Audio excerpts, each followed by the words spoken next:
Okay, I'm back again, and I'm just as happy to see you as you are to see me. This is Prophet Robert Nawadi, family prophets, the angel of the church to the Laodiceans who are Israelites. Okay, let's get this thing going. Now, I just want to come on here for something short. I'm so happy I done figured this thing out so I can make videos, and I like this setup a little better. I like this setup a little better. Let me see, what's that on me? Okay. But anyway, let's get right into it. Let's get right into it. What are the crumbs? What are the crumbs? That's what I want to know. Matthew 15:27. What are the crumbs that fall from the master table? Let's go read it. Let's start at verse 25. Then came she and worshiped him, saying, Lord, help me. But he answered and said, It is not meet to take the children's bread and cast it to dogs. There's much conversation about what the dogs are, so I'm not going to go into that. And she said, Truth, Lord. Yet the dogs eat the crumbs. Yet the dogs eat the crumbs that fall from the master's table.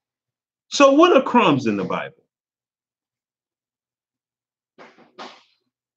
What are crumbs in the Bible?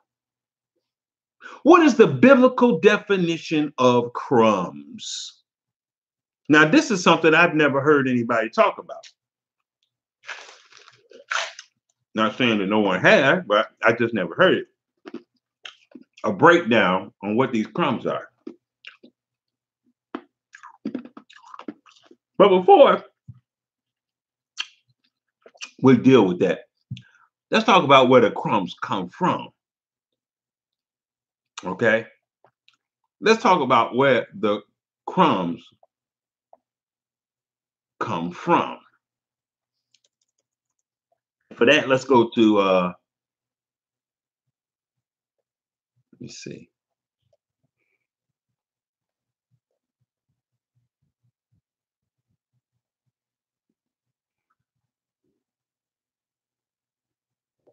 Let's go to John chapter 6.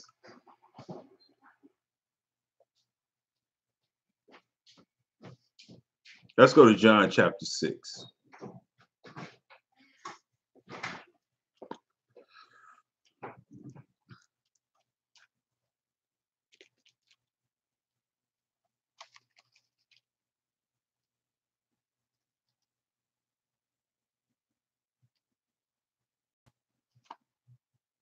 John chapter 6.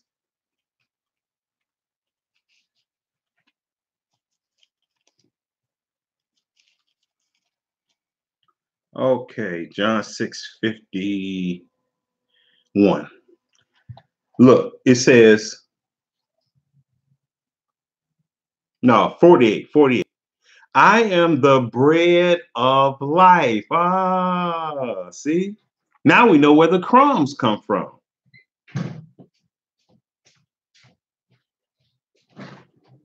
The crumbs come from Yehoshua. He said, I am the bread of life. Your fathers did eat manna in the wilderness and are dead. Okay, where was you at? Oh, did you pass? No, they didn't do that. Oh, okay. I am the bread of life. Your fathers did eat manna in the wilderness and are dead. This is the bread which come down from heaven, that a man may eat thereof and not die. We're talking about the bread of life. I am the living bread. So where the crumbs going to come from? It's got to come from the bread of life. It's got to come from Yehoshua. So the bread of life and the crumbs are associated. The bread of life represents the substance. The bread of life represents the substance. Okay? The crumbs represent a remnant of the bread, a scrap, if you will, of the bread. So look at this. This is the bread which came down from heaven, that a man may eat thereof and not die. Oh boy, we can go deep with this. Where does bread come from? Where does bread come from? It comes from a grain.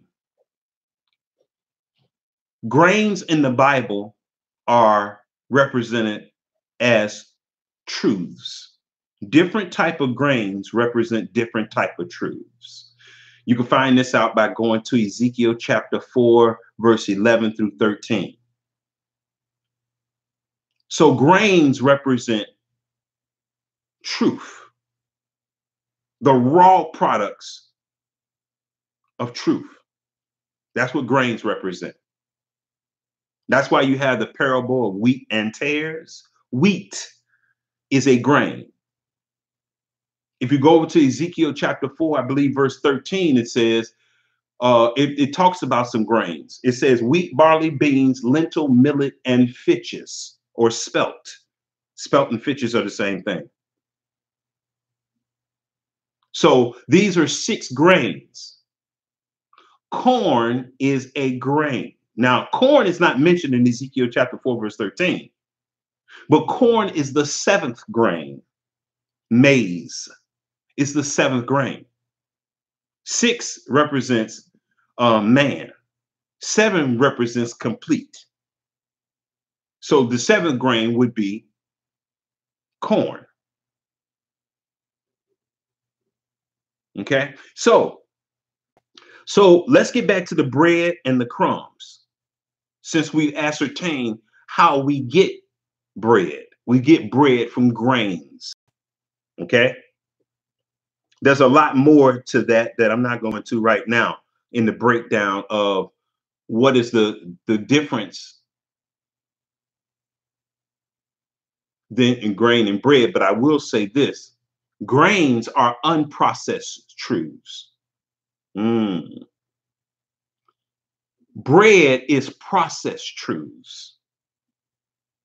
And there's a whole deep Bible study on processing and unprocessing of grains. But we're not going to do that right now. We're just going to talk about crumbs today. Okay. We're just going to talk about crumbs. Now, this is the bread which came down from heaven, that a man may eat thereof and not die. I am the living bread which came down from heaven. If any man eat this bread, he shall live forever. And the bread that I will give is my flesh, which is processed.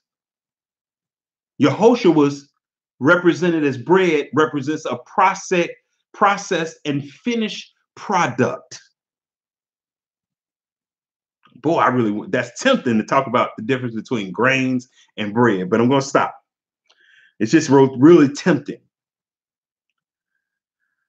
But I'm going to stick to the crumbs right now, because I want this to be short. That he may live forever, and the bread that I will give is my flesh, which I will give for the life of the world.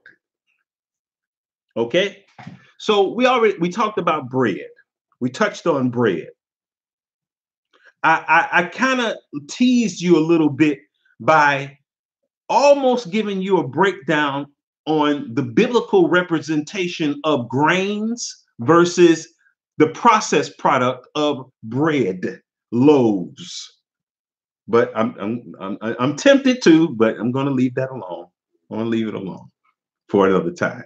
I want to leave that alone. We're just going to talk about crumbs and bread. but mainly crumbs. Now, what are crumbs in the Bible? What are crumbs in the Bible? Let's look at this. Let's go over to Luke.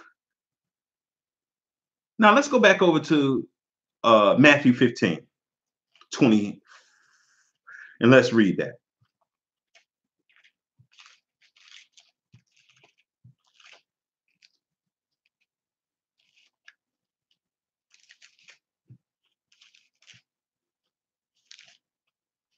Let's go back over to Matthew 15.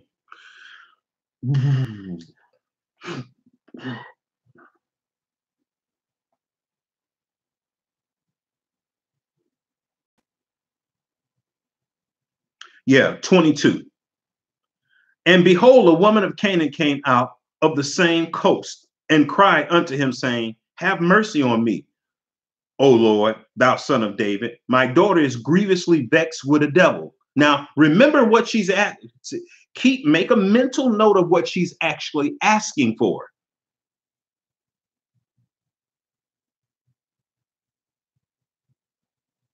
Make a mental note of what she's actually asking for. Listen, my daughter, and what her dilemma is. And behold, a woman of Canaan came out of the same coast and cried unto him, saying, have mercy on me, O Lord, thou son of David. My daughter is grievously vexed of a devil. But he answered her not a word. And his disciples came and besought him, saying, send her away, for she crieth after us. No, she didn't. She said, son of David. She didn't say son of David and disciples.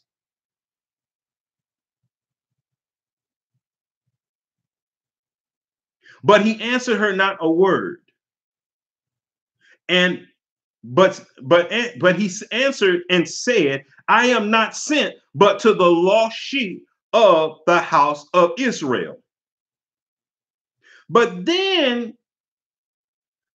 came she and worshiped him, saying, Lord, help me. But he answered and said, it is not meet to take the children's bread. Now, look what the children get.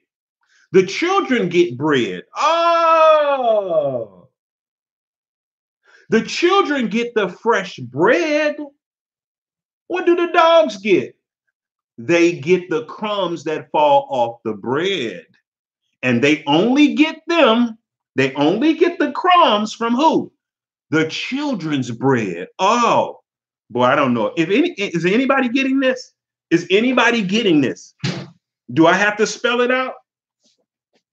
Do I have to spell this out? Okay, I want to see who's going to catch on to this. If the bread of life is Yehoshua, and he only gives the bread of life to the children, oh boy. He don't give crumbs to the children. Oh, nobody's getting this, is it? Nobody's getting it. He doesn't give crumbs to the children, bread crumbs to the children. He gives bread to the children. Who are the crumbs for? The crumbs are for who? The dogs under the table. Oh, right. Yes, that's what I mean. The dogs are not even at the table. Oh boy. See, these are the type of things that people don't like for you to say, especially when you say it like I'm saying, with attitude. They don't like that. First thing they want to holler is pride, arrogance, avarice. That's the first thing they want to say. But the Bible says, boast yourself in Yahuwah. If you're going to boast about anything, you better boast in him. Not boast in what you can do, but what he's going to do.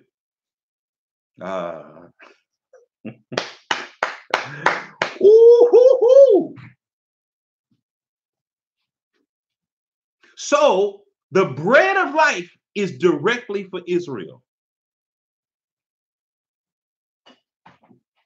The crumbs are for the other nations.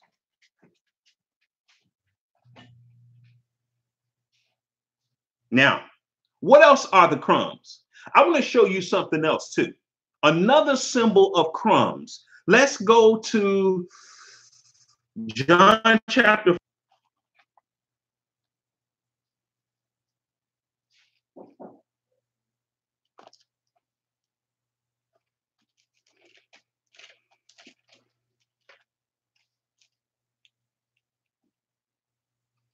John chapter 4. Look at this.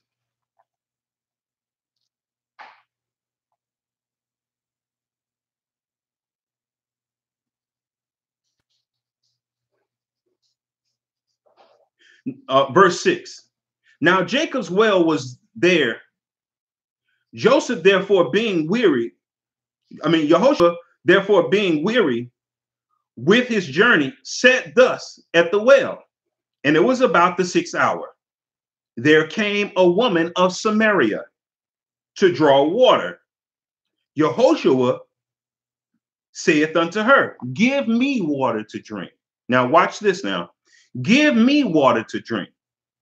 For his disciples were gone away into the city to buy meat. Thus saith the woman of Samaria unto him, how is it that thou, being a Jew, askest drink of me, which am a woman of Samaria? For the Jews have no dealing with the Samaritans.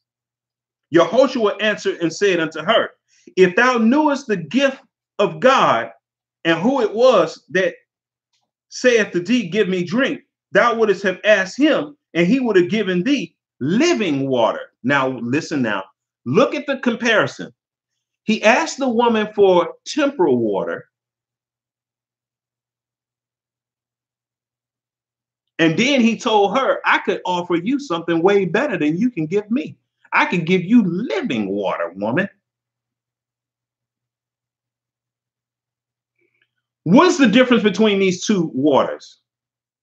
One just satisfies your temporal thirst. One satisfies thirst unto everlasting life. That's why the Bible says, and out of your belly shall flow rivers of living water. You see? He that believeth on me, as the scriptures have said, out of his belly shall flow rivers of living water. The water she could give him represents what? Crumbs. The water he gives her, it represents what? The bread of life, which is equivalent to the water of life. You see?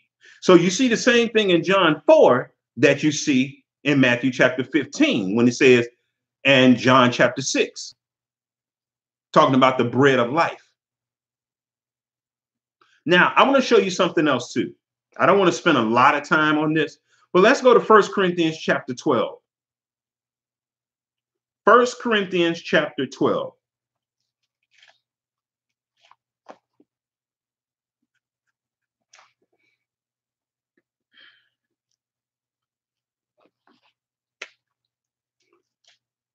First Corinthians chapter 12.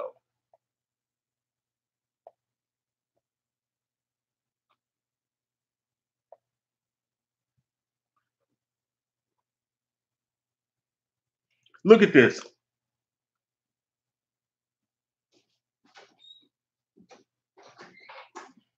Let's start at verse 21.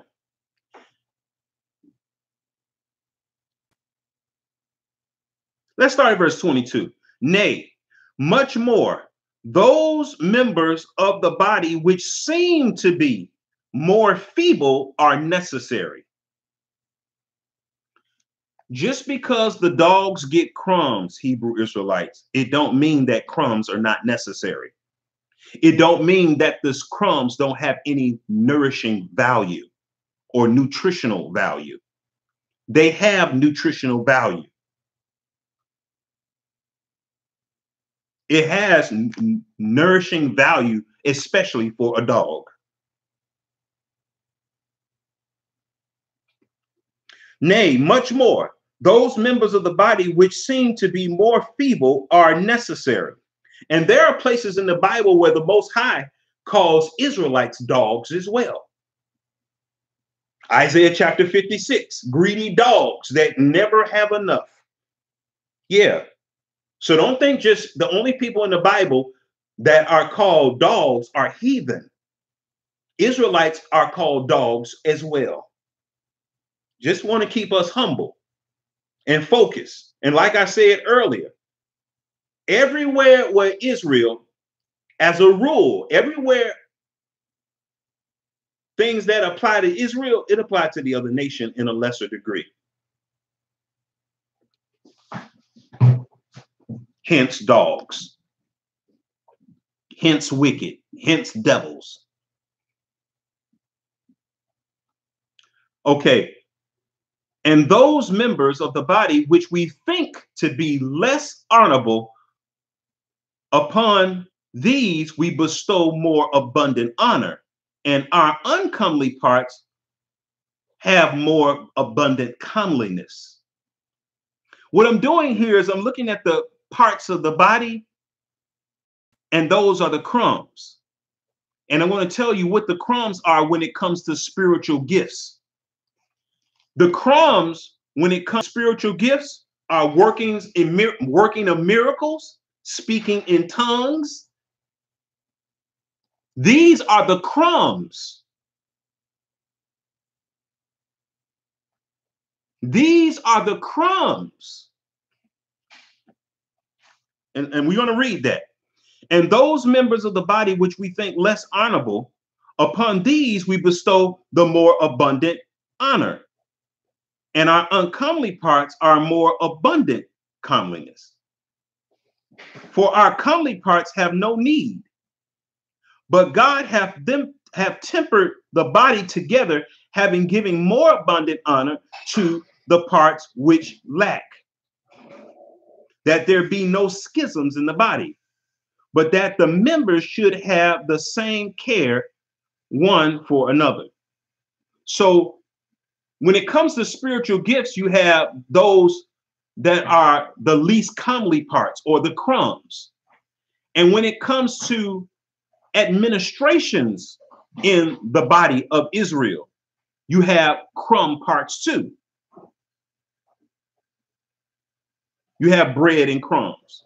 You have that dynamic, that there should be no schisms in the body, but that the members should have the same care one for another. So no matter what you are in the body, what gift you are, what administration you have, we should love one another as Yehoshua has loved us.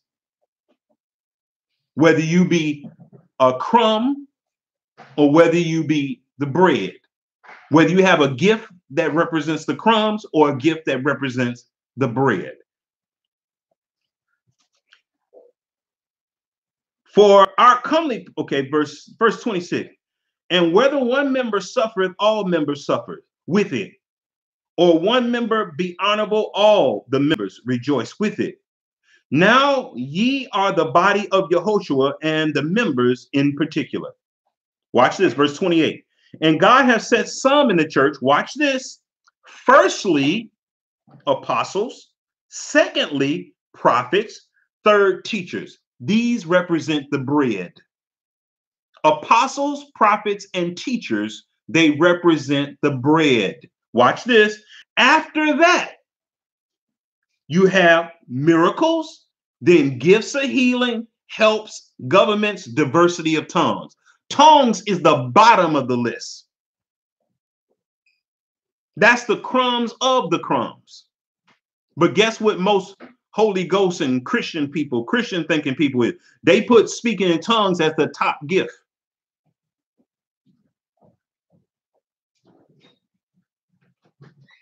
Are all apostles? No. Are all prophets? Mm-mm. Are all teachers? Mm-mm. Are all workers of miracles? No. Have all gifts of healing and do all speak with tongues? No. All people are not going to do all these things. Do all interpret? But now watch this. Covet earnestly the best gifts. Whoa. Now there's a distinction. There's a best gifts. I wonder what they are. But covet earnestly the best gifts. The best gifts represent the bread.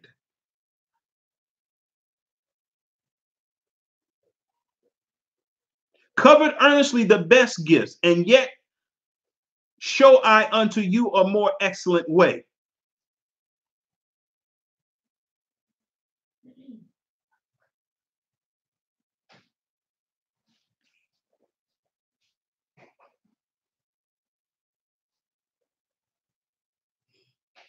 And verse 1 Corinthians 13 goes into that.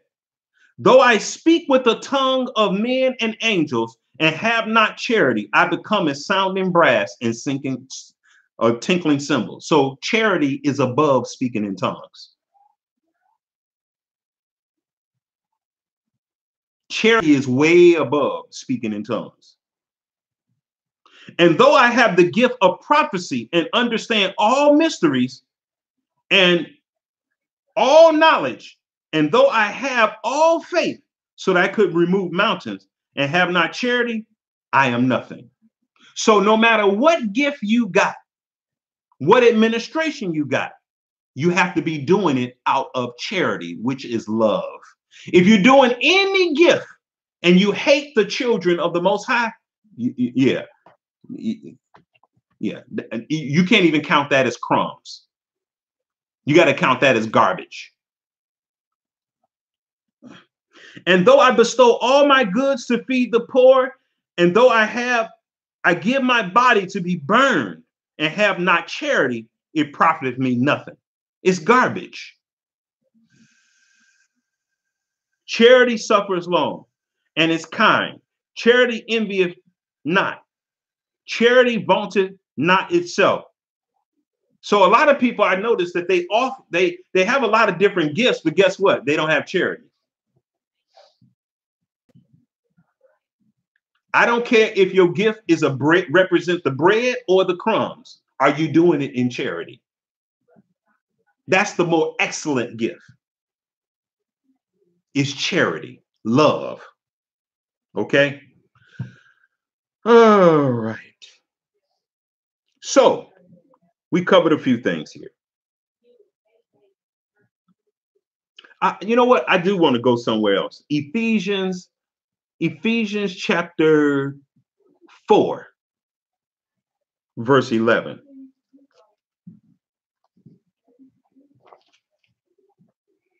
Continuing with the theme of bread and crumbs.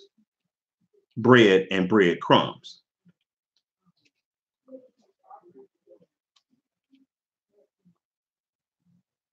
Ephesians chapter 4.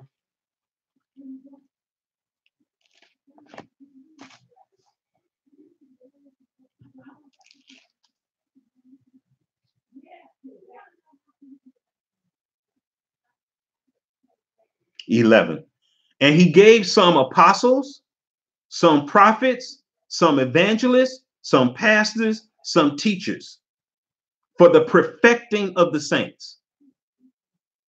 Israelites as a nation cannot be perfected if these gifts are not functioning in the body. For the edifying of the body of Yehoshua, till we all come into the unity of faith. In other words, we can't even come into the unity of faith unless these functionaries are performing, are being utilized, cherished. Till we all come into the unity of faith and the knowledge of the Son of Yehoshua unto a perfect man. And so guess what? In verse 12, you can see the bread and you can see the crumbs. Of the Son of God unto a perfect man, unto the measure of the stature of the we henceforth, who is we Israelites, be no more children tossed to and fro and carried about with every wind of men's hands. In other words, Israelites are going to be tossed to and fro by every wind of doctrine as long as we evangelists. This is saying that we can't even come into the unity of the faith. without these things. But anyway, this is Prophet Rawanawabi. I just wanted to come to you with a little short study about bread and crumbs, or bread and bread crumbs. You judge. Study to show thyself approved unto Yehoshua, a workman that needeth not to be ashamed, rightly dividing the word of truth. This is Prophet Rawanawabi signing out and saying shalom. Don't forget to like, share, subscribe, all of that. Give me thumbs up, thumbs down, whatever. All right, I'm out.